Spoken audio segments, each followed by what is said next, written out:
अहिंसा के वो प्रतीक जो पूरी दुनिया में जाने जाते हैं, अपने हक और आज़ादी के लिए बिना हथियार उठाए कैसे अहिंसक आंदोलन छेड़ा जाता है, इस बात के लिए जाने जाते हैं महात्मा गांधी। और अकेले ऐसे पहले इंसान हैं जिन्होंने आज़ादी के लिए अहिंसक आंदोलन चलाया और वो आंदोलन सफल हुआ। और महात्मा गांधी की इसी काबिलियत से प्रेरित होकर, चाहे वो नेल्सन मंडेला हों, मार्टिन लूथर किंग हों, स्टालिन हों, बराक ओबामा हों या मौजूदा भारत के प्रधानमंत्री नरेंद्र मोदी हों, सभी ने सीख ली है। महात्मा गांधी क्या केवल एक अहिंसक आंदोलन के लिए जाने जाते हैं? क्या वर्ल्ड लीडर का जो खिताब उन्हें मिला है वो क्या उनकी उदारता, उनके प्रेम, उनकी कर्तव्य निष्ठा की बदौलत है या कुछ और भी महात्मा गांधी हैं?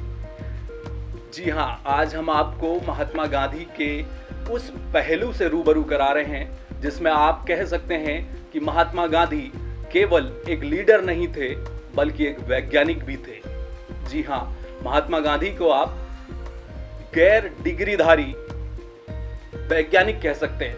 वो इसलिए क्योंकि उनके द्वारा किया गया एक प्रयोग आज तक पूरी दुनिया में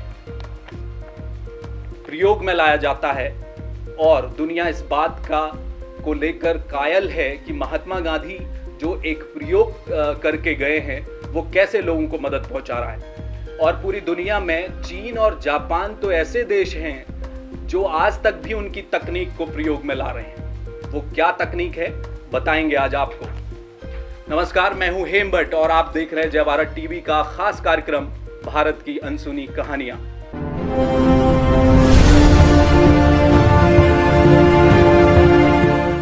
आज की कहानी महात्मा गांधी से जुड़ी हुई है। इसके लिए हमें महाराष्ट्र के वर्धा जाना होगा और आप में से बहुत सारे लोग वर्धा में मौजूद सेवाग्राम आश्रम में जा भी चुके होंगे। सेवाग्राम आश्रम महात्मा गांधी की उन यादों को सजे हुए है जब महात्मा गांधी ने अंतिम 14 वर्ष उसी कुटिया में गुजारे थे जिसका नाम है आदि कुटी। आदि कुटी के बनने की भी एक कहानी है। पहले उस कहानी को सुनते हैं और उसके बाद क्या उसका वैज्ञानिक तथ्य है और क्या वैज्ञानिकता है आदि कुटी की, वो आपको बताएंगे। और ये बताएंगे कि चीन सरकार और जापान सरकार कैसे इस कुटिया को देखने वहां पहुंचे थे।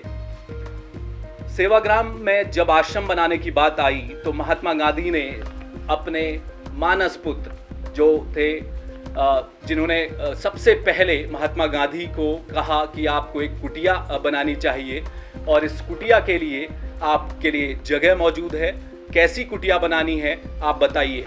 वो थे जमनालाल बजाज।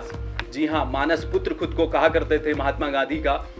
तो महात्मा गांधी ने कहा कि ठीक है, आप मेरे लिए कुटिया बनाइए, जगह भी है, लेकिन जो कुटिया बनेगी, जो घर बनेगा, वो 3 शर्तों पर बनेगा।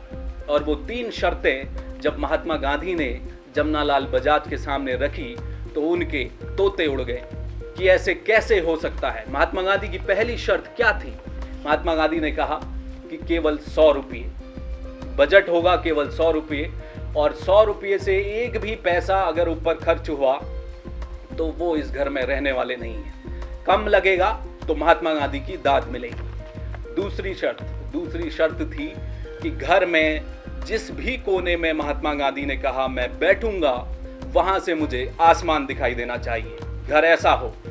जमनालाल ने कहा तीसरी शर्त क्या है बापू? तीसरी शर्त बताई गई कि घर में जो मटेरियल लगेगा, जो भी सामग्री लगेगी, वो सेवाग्राम के आसपास के गांव में 20 किलोमीटर के दायरे में जो गांव हैं वहीं से सामग्री होनी चाहिए और यहीं के मजदूर भी होने चाहिए, बाहर से कुछ भी नहीं लाया जाएगा। जमनालाल बजाज बोले ठीक है, कोशिश करते हैं। बहुत सारे आर्किटेक्ट को बुलाया गया। जो भी आया उसने जब डिज़ाइन तैयार करने की कोशिश की तो किसी का बजट ऊपर जा रहा था, 100 रुपये में बात बन नहीं रही थी। किसी को बाहर से सामग्री लाना बहुत ज़रूरी किसी ने बताया और बहुत सारे आर्किटेक्ट आए, देश के ही नहीं बल्कि बताया जाता है कि जर्मनी में महात्मा गांधी को जानने वाले आर्किटेक्ट को जब पता चला कि महात्मा गांधी के लिए घर बनना है भारत में, तो जर्मनी से चल पड़े आर्किटेक्ट और यहाँ पहुँचे और डिज़ाइन बनाने की कोशिश की, लेकिन जो 3 शर्तें थी उन 3 शर्तों के हिसाब से डिज़ाइन तैयार नहीं हो पा रहा था। अमेरिका से भी आर्किटेक्ट पहुंचे, वो भी फेल हो गए। जमनालाल बजाज आए और उन्होंने महात्मा गांधी को कहा कि बापू ये नहीं हो सकता, असंभव है। तब महात्मा गांधी ने कहा चलिए ठीक है, मैं कोशिश करता हूँ। महात्मा गांधी बैठे और ये बताया जाता है कि उन 3 शर्तों के लिहाज से महात्मा गांधी ने डिज़ाइन तैयार कर डाला और खुद ही उस घर का निर्माण शुरू किया। आसपास के लोग जो उसमें काम करने वाले थे, हाथ बटाने वाले थे, आसपास के लोग थे। अब आप यकीन जानिए, उस घर में आसपास के गांवों की सामग्री लगी और उस घर को बनने का जो बजट था वो 99 रुपये कुछ पैसे ही रहा, 100 से नीचे ही रहा, 100 से ऊपर नहीं गया। और उस घर में अब आप कभी भी जाएं या जो लोग जा चुके होंगे, घर के भीतर उस मानव कुटी के अंदर कहीं भी आप बैठिए, उस आदि कुटी के अंदर आपको आसमान का कोई ना कोई टुकड़ा जरूर नजर आएगा। इन 3 शर्तों में महात्मा गांधी ने ये घर बनाया। घर की सामग्री जो घर में लगी है वो है केवल बांस, मिट्टी और मिट्टी की टाइल्स और गोबर। इसके अलावा उस घर में और कोई सामग्री प्रयोग नहीं की गई है। और सेवाग्राम का वो आश्रम आज लोगों के लिए सबसे बड़ा पर्यटक स्थल है। लोग वहाँ जाते हैं। महात्मा गांधी की चीज़ें, वस्तुएं ऐसी लगी हैं, उनको देखकर लगता है कि अभी कुछ देर पहले ही महात्मा गांधी शायद इस घर से बाहर निकले हैं। हर वस्तु वहीं पर है जहाँ महात्मा गांधी रखा करते थे। बाकी कुटिया भी वहाँ है, बाकी सामग्री भी सेवाग्राम आश्रम में आपको मिल जाएगी। अब कहानी का दूसरा पहलू, ये जो घर है आदि कुटी, इसमें क्या ऐसी वैज्ञानिकता है जिसको देखकर दुनिया दंग रह गई। एक बहुत बड़े आर्किटेक्ट हुए। 1936 में सेवाग्राम में यह आदि कुटी बनी थी और उस दौरान दुनिया में एक बड़े महान आर्किटेक्ट हुए जिनका नाम था इवान इलिच। उन्होंने कहा था कि मैंने दुनिया में सैकड़ों हजारों निर्माण देखे हैं, लेकिन आदि कुटी जैसा निर्माण मैंने आज तक नहीं देखा। ऐसा क्यों कहा? और यही वो वैज्ञानिकता है महात्मा गांधी की, जिसे आज हम आपसे साझा कर रहे हैं। आदि कुटी का जो स्ट्रक्चर है वो दुनिया का सबसे पहला भूकंप रोधी स्ट्रक्चर माना गया है। जी हाँ, बहुत बड़े भूकंप से पृथ्वी दहली है और इसकी चपेट में सबसे ज्यादा जापान, चाइना, भारत जैसे, इंडोनेशिया जैसे देश ही आए हैं, क्योंकि जो भूकंप के लिए सबसे संवेदनशील इलाके हैं वो यही हैं। 1920 में चीन में आया हुआ भूकंप और 1923 में जापान में आया भूकंप तब तक दुनिया देख चुकी थी। 1936 में आदि कुटी का निर्माण महात्मा गांधी ने कराया था और जिस जगह पर महाराष्ट्र के वर्धा में ये सेवा आश्रम बनाया, वो जगह संवेदनशील थी। तब महात्मा गांधी को कहा गया कि आप जहां पर घर बना रहे हैं वो पूरा इलाका भूकंप के लिहाज से संवेदनशील है, इसलिए कहीं और बनाया जाए तो बेहतर होगा। गांधी ने कहा नहीं, मैं तो गुजरात का रहने वाला हूँ और ये जो जगह है वर्धा, जहाँ पर आश्रम है, इसकी एक खासियत और है। अगर आप भारत के नक्शे को पकड़ कर देखेंगे तो जिस जगह पर सेवा आश्रम है वो भारत का केंद्र है। किसी भी दिशा से आप आइए वो केंद्र मिलेगा। तो इस लिहाज से भी महात्मा गांधी ने कहा था कि मैं यहीं घर बनाऊंगा। और घर को, चूंकि उन्हें खतरा था इस बात का कि कभी भूकंप के झटके भी अगर आएंगे तो घर ऐसा होना चाहिए जो उन्हें झेल जाए, किसी की जान न जाए, किसी को नुकसान न पहुंचे। तो इस लिहाज से वो घर महात्मा गांधी ने तैयार किया और गजब का घर बना।